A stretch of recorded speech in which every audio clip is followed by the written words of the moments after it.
to happen. Can y'all hear me on YouTube? I don't know. I don't know if everybody can hear me.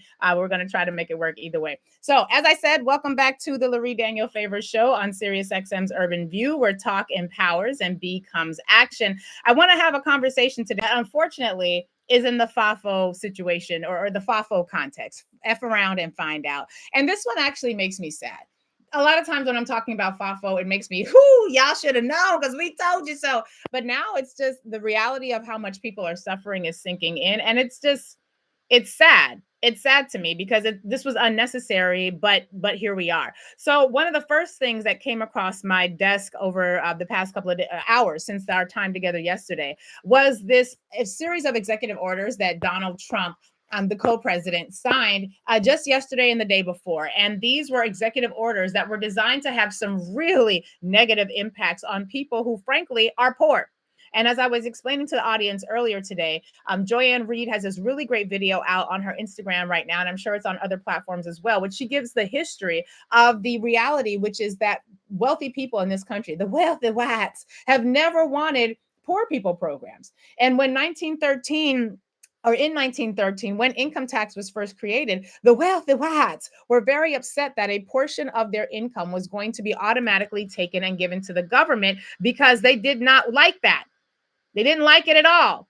And the reason they didn't like it is because the wealthy whites believe that either you should become wealthy or you die. A die of death that's applicable for poor people. That's kind of what it is. And I know it's hard for people who have compassion. Today in our moment of gratitude, we talked about the power of compassion. I know that people who have compassion are not quite clear about all of this because we move through the world in a way that says we're supposed to be kind.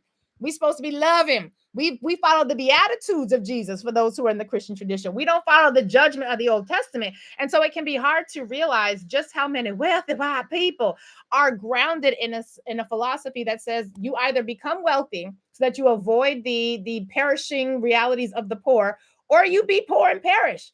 So they didn't like the 1913 creation of income tax, which is designed to create a fund for government to provide for the common good. And remember, we talked before about the common good.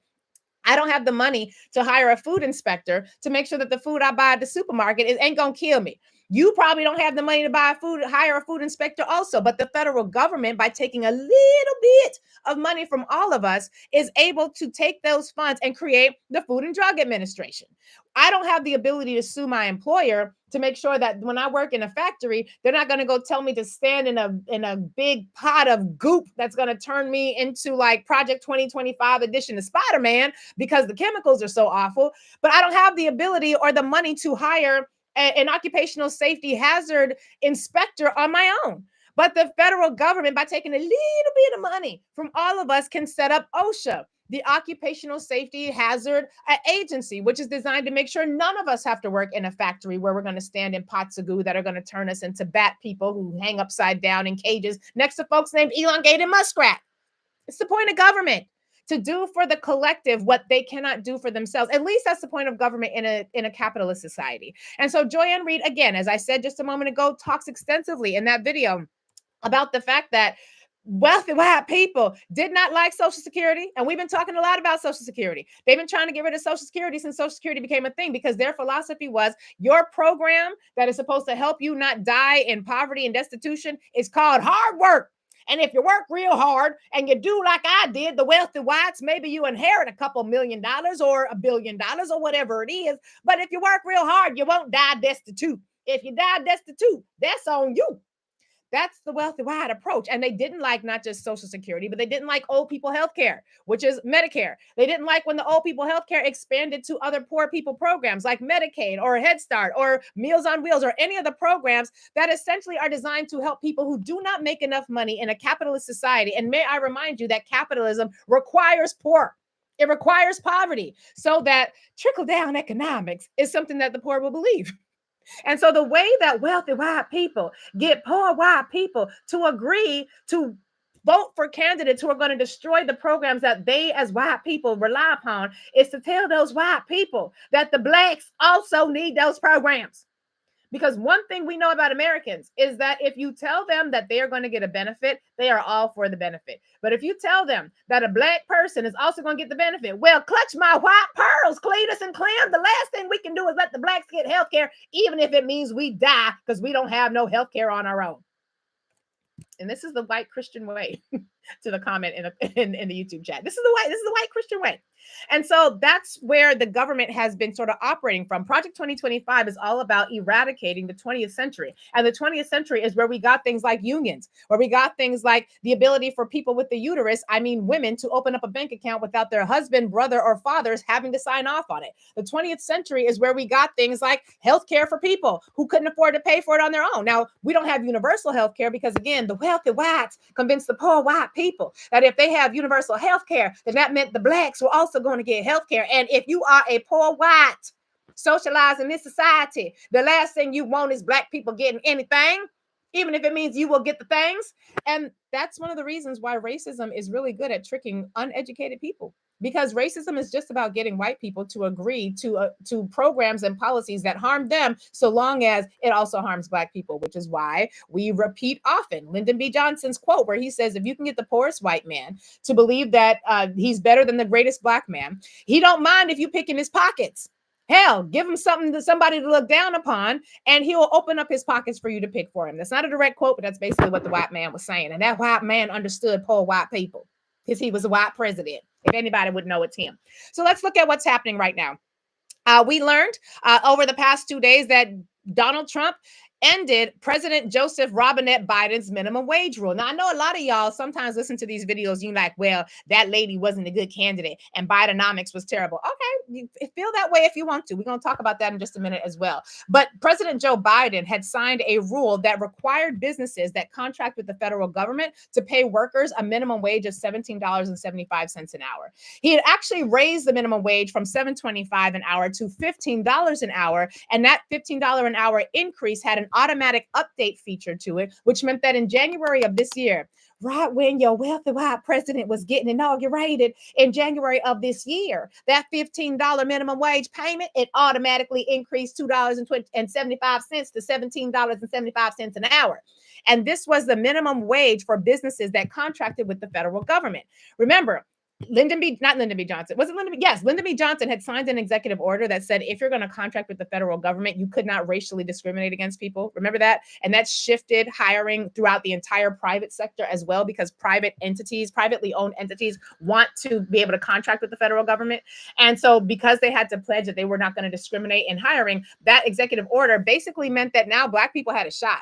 Black people who were overly qualified and, quite frankly, knew more about the subject matter and the occupations they were trying to enter than the white people who were using their white privilege to exclude them from it. They knew more than them. And we know that because those companies did better when they broadened out their horizons. When they allowed Black people to come and interview for these places, those companies did better. They did better financially. They did better in terms of client retention. They just did better overall. And we can look no further than the FAA to realize what happens when you get rid of very overly qualified Black people and brown people and white women and quite frankly, people who have existed on the margins of society. When you get rid of them, your planes fall out of the sky. When you leave it just to the white, entitled, and incompetent hires that you are left with, when you get rid of the diversity, equity, and inclusion hires, your planes fall out the sky, and it becomes the most dangerous time to fly that anybody has ever known, certainly in my lifetime, since the Wright brothers anyway. And so Donald Trump got rid of this executive order. Now, keep in mind, federal contractors employ about 20% of the United States workforce, which means that 20% of the United States workforce just got a reduction in their hourly wage, from $17.75 an hour to whatever the prevailing rate might be. And maybe in your state, that's still $7.25 an hour. Maybe in your state, maybe it's $10 an hour, but you know what it ain't? It ain't $17.75 an hour, because Donald Trump just got rid of that. FAFO forever. He also eliminated on Friday orders that make it easier for companies to get federal contracts if they commit to remaining neutral in union campaigns and if they participate in government-approved apprenticeship programs. What this means is there was a rule that was in place that said if a corporate owner, a business entity, determined and committed to being neutral in union negotiations as workers are trying to organize to work in their collective best interest, they would get some sort of more positive consideration when it came to getting a federal contract. Well, now you don't have to do that that anymore because Donald Trump was like, nope, what we're not going to do is require you to respect the boundaries between the workers and the employers. So now those of you who have not yet formed a union, or those of you who are trying to reestablish a union, you're going to have a lot more difficulty thanks to Donald Trump. Thank you, FAFO King. Moving on.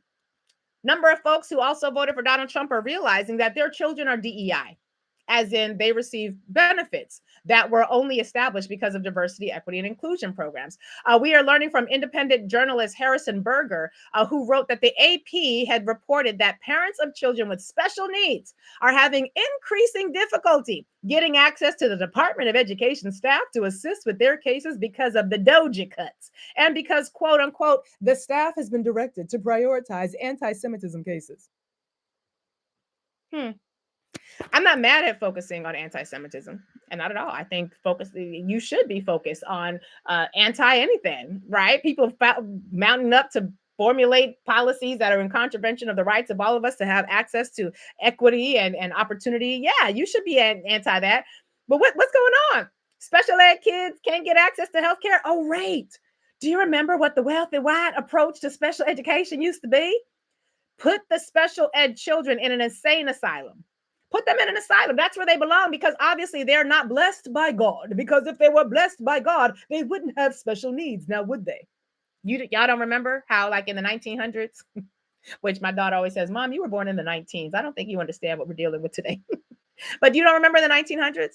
How before we had a mandate at the Department of Education that children with special needs would have access to programs that were designed to help them get those special needs met. You don't remember what happened to kids with special needs? They went to insane asylums. You put them in a home, usually at birth, where you and everybody who actually knew you were pregnant pretended that they never existed. Do you remember that? Maybe not. I'm a student of history, so to me that matters. That matters. And now that the Doja boys have done broke into the Department of Education, one of the things that these parents of children with special needs are realizing is that this is a problem. And the reason it's a problem is because when you're advocating for kids with special needs, it can be very expensive. Like any of you who have ever worked with children with special needs, either your own or in your community or in the education institutions that you work, it's very expensive. You need a lawyer. It's very complicated. It's very time consuming. And frankly, it's very expensive. Have I mentioned how expensive it is? It's very, very expensive, even for the wealthy whites. And so previously, the Department of Education had a program that would allow you to get access to resources, because the process for advocating for children with special needs, according to the article, involves the following: often multiple sessions with hearing officers who are not required to be experts in disability law. So you might be advocating on behalf of your special needs child in front of somebody who don't know a damn thing about disability laws or what you're entitled to. The legal fees, according to the report, this is a direct quote, can cost tens of thousands of dollars for a single case. Legal aid and other advocacy organizations that can provide free assistance have often more demand for their service than they can meet. If you're poor, however, you're able to use a separate process, one that the wealthy whites don't get to use because they're wealthy. They're wealthy. But if you're poor, you usually are supposed to be able to file a complaint with the Department of Education. And you can start with the Office of Civil Rights. They have an online form that you can document the alleged instances of discrimination. After that, the agency staff is supposed to investigate your complaint, and then they interview school district employees, and they examine district policies for broader possible violations. According to Dan Stewart, who is a managing attorney for education and employment at the National Disability Rights Network, it's known and has the weight of the federal government behind it. The process, the complaint portal, as well as the processing manual are all public and does not require or typically involve lawyers. Well, guess what? Under President Donald Trump, according to the report, the education department staff has been cut approximately in half, including the Office of Civil Rights, whose attorneys are charged with investigating complaints of discrimination against kids with disabilities. They cut the funding for the program for the poor. They don't like the poor. If you're poor, obviously the Lord is not with you. And I know a lot of y'all subscribe to prosperity gospel. I'm just going to say this is not that far from prosperity gospel, which essentially looks at being wealthy as a sign that God has blessed you, and being poor as a sign that you are not in alignment with the purpose and will of the good Lord for your life. I just want you all to know that is a European interpretation of the good news. Now, I ain't mad at no prosperity. I ain't mad at you doing well, but the idea that God has blessed you, and by virtue of the blessings, you are now wealthy, and that God has not been pleased with you, and by a function of that displeasure, you are now poor. That is completely in contravention with the realities of living in a capitalistic system. And I need us who are a part of these religious institutions that preach this thing to do a little more digging. do a little more digging. But moving on, because the FAFO continues. And it's a shame. It's absolutely a shame. But the staff has been directed at the Department of Education, the staff that remains because half of them got cut, to prioritize anti-Semitism cases, which means more than 20,000 pending cases, including those related to kids with disabilities, which tend to be the population that takes up the largest amount of the staff's attention, sat idle, unmoved, unaddressed for weeks after Donald Trump's inauguration. And then in the clip that we heard, YouTube, you guys didn't hear this clip, but in the clip that we heard, this was a clip from a video. I mean, I can't remember the name of the organization that did that video. More Perfect Union. More Perfect Union. Thank you. And the reason you can hear Amina's voice is because, again, technology is messed up today. But this group called More Perfect Union, they do some really great investigative journalism, and they produce these short form documentaries that give a lot of insight. And they did one that looks at a community in the congressional district known as California 22. Now, Congressional District California 22 has a whole lot of people who need Medicaid. 67% of the people who live in this district need Medicaid. They are currently on Medicaid. In fact, many of the people who were interviewed in the documentary were interviewed as they were attached to oxygen tanks. One of the women that we meet in that video clip was a Latina woman who said that she voted for Trump because she thought he would return the country to family values. I just want to know, what was it about Donald J. Trump that would ever make you think he was someone who would vote for family values? But she did.